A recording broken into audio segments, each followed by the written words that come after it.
This is Southern Cross News with Rachel Williams. Good evening, everyone. Tasmania's Anglican Church has revealed a significant fund for survivors of child sexual abuse within its institutions. But to fund the estimated $8 million cost, it's set to sell almost half of its properties across the state, including community churches. The legacy of child sexual abuse lingers over Tasmania's Anglican Church, and the pain lives on for survivors.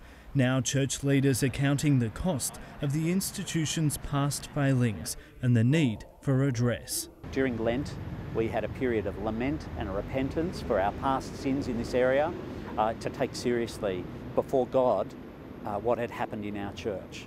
The church estimates its liability sits around $8 million. To meet part of this, almost half of its real estate, 120 properties, will have to be sold. They're yet to be revealed, but likely to include land, houses, halls, and even churches. We have a justice obligation to those who have been harmed by the church, and we want to spread the responsibility of that across the whole of the diocese. We have 48 parishes in the Diocese of Tasmania, and every one of them will be affected. I think it's hugely important. It's public recognition of what they went through. It's society saying we recognise the wrongs that have been done and we want to try and make some form of amends for that. Support groups say child sexual abuse has long-lasting effects. We see people here who may not have spoken about the abuse for 20, 30 years, but that whole time it's been having a very big impact. But as the Anglican Church takes action, it's still waiting on the state government to sign up to the Commonwealth Redress Scheme. New South Wales, Victoria and the ACT have already committed to the program, which is set to start in July. Well, it's time for the state government to sign up and put their position forward, because the redress scheme can't go ahead without the Tasmanian government. Our Attorney General, of course, is working hard and going through what is considerable detail and legal issues. We're actively considering as a government, as of course we should. The Anglican Church is set to reveal more details about the property sales in 2 weeks. Services under Anglicare won't be affected. Michael Breen, Southern Cross News. The Tasmania Fire Service says it's disappointed that arsonists have again put firefighters' lives at risk after a property in Clarendon Vale was deliberately set alight for the 3rd time. Detectives are still searching for those responsible. A far too familiar scene for these fire investigators. This is the 3rd time this month this unoccupied Rockingham Drive property has been targeted by arsonists. Each time the structure becomes more dangerous. Obviously inherently firefighting is very dangerous, and obviously we don't need these type of calls to further put our firefighters at risk. The fire erupted around 1:30 this morning. Upon arrival, this part of the building facing us here, the roof was fully involved with fire, so we had flames coming from the roof. Because the structure was already so unstable, firefighters had no option but to battle the blaze from outside. The first time the house was set alight was on the 2nd of April, just 1 week after the property sold for $205,000. Then on April 6, it was targeted again. This time, little remains. At this stage, police are continuing their investigations. Detectives are yet to find those responsible, and a fire watch is now in place. At the other end of the state, in East Devonport, another overnight fire has been deemed accidental. Investigators believe an electrical fault underneath this Banksia Crescent house caused the blaze and $80,000 damage. No one was home at the time. So as far as fire safety, things like switchboards and devices like that, we've got to make sure they have the appropriate safety devices to stop, ignition of fire. Monica Dadson at Southern Cross News. Tasmania Police has slammed a 38-year-old motorist, calling his actions reckless and selfish after they say they caught him speeding at 160 kilometres per hour near Scottsdale.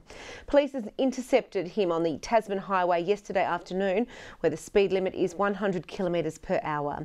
The man from Scottsdale has been ordered to front court and his vehicle has been clamped. It's well and truly burn-off season with around a dozen fuel reduction burns across the state. There's so much fire activity it can even be seen from space.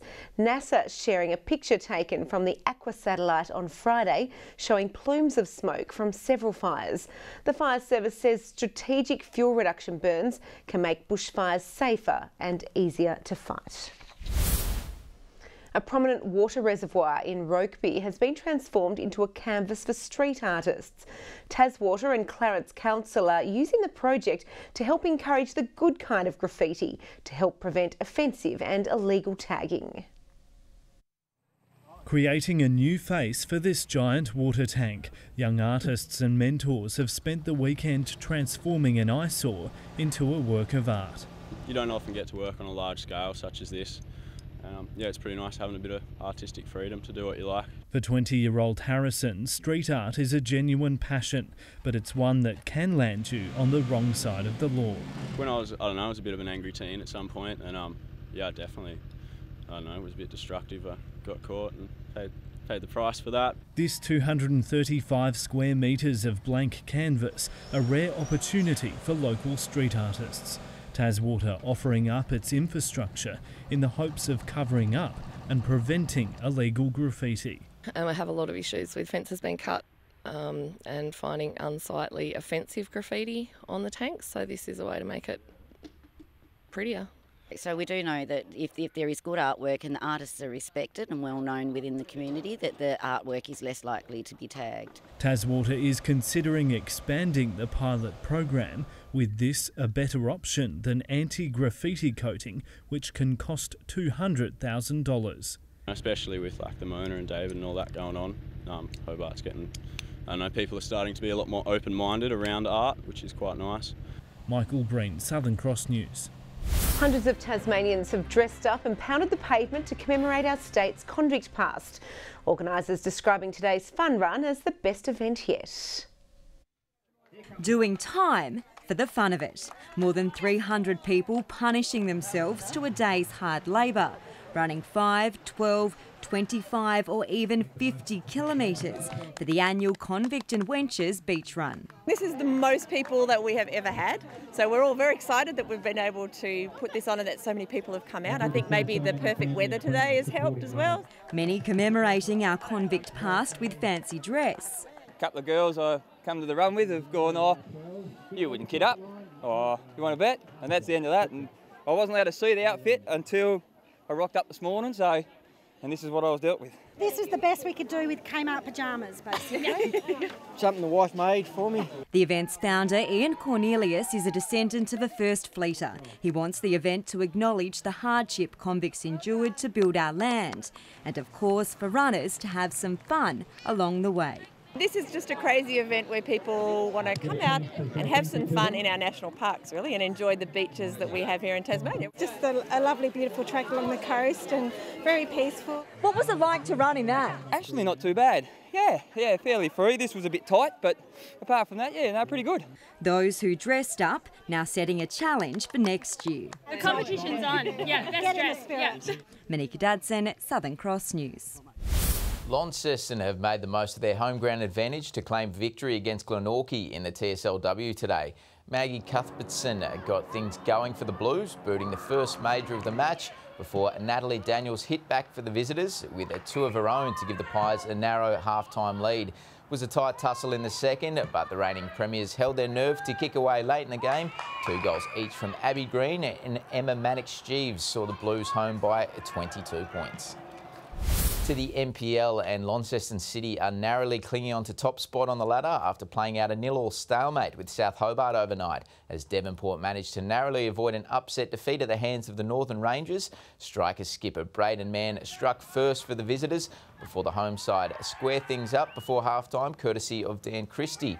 A questionable free kick saw the hosts take the lead when things resumed, with Devonport rising to the challenge, booting the next 2, including this penalty in the dying minutes of the match.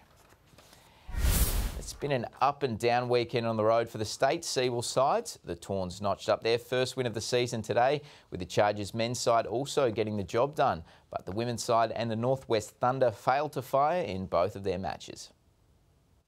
The Tawns came out firing in Dandenong, with Lauren Nicholson making her presence felt early, but the Rangers couldn't miss from down deep as they clawed back the difference on the scoreboard before the main break. The home side gathering steam in the third as the Tawns defence struggled to find answers. Trailing by 17 points at the last change, Nicholson dug deep to try and spur on a fight back, but the buckets kept dropping for the home side, with Dandenong taking it by 11 points. Better news for the side today, notching up their first win of the season over Ballarat. It was a horror day for the Chargers women's side in Sandringham, going down to the Sabres by 32 points following a narrow loss to Bendigo last night. The men bounced back from a 4-point defeat at the hands of the Braves to claim a hard-fought win over Sandringham today, while the Thunder failed to fire on the road, falling just short against Ballarat today after suffering an 18-point loss to Albury overnight. Good evening. A mostly sunny day across the state today, apart from a few early showers in the west. 23 was the high at Campania. Hobart 22, Launceston 21, Burnie 19 and Devonport 20.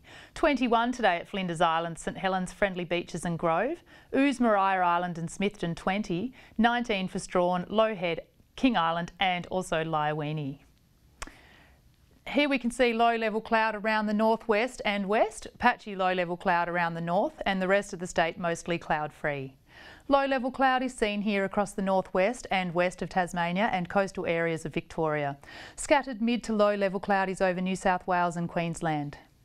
Tomorrow, a high-pressure system is centred near New Zealand, extending a ridge over Tasmania, Victoria and New South Wales.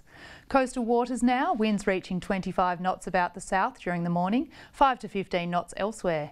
Seas 1.5 metres rising to 2.5 metres in the south during the morning. To the south of the state, tomorrow mostly sunny and 21 for Hobart and Ouse, Dover partly cloudy and 19. Looking to the north, 21 in Launceston with a morning fog, then a mostly sunny day, 19 for Scottsdale and Devonport. Burnie mostly sunny and 19, Stanley also 19, partly cloudy there along with Strawn, 18 degrees. The east coast, a mostly sunny day, 20 at St Helens, 21 for both Swansea and Ross. Looking ahead into the week now, Tuesday, showers about the west with the chance of a shower elsewhere. Wednesday, showers in the west and far south with a chance also in the north, fine elsewhere. And on Thursday, showers in the west and far south with the chance of a shower elsewhere. To the rest of the country now, and sunny conditions for Broome, 36 degrees. Sunny also for Alice Springs, Darwin, Canberra and Adelaide. Showers for Perth, Sydney, Brisbane and Cairns. And currently it is mostly clear, Hobart 15, Launceston 15, Devonport 13. And Rachel, it looks like a fine and mostly sunny day coming up for tomorrow. That sounds lovely. Thank you for that. Well, that's all your news for now. Thanks for joining us. Have a great week. Good night.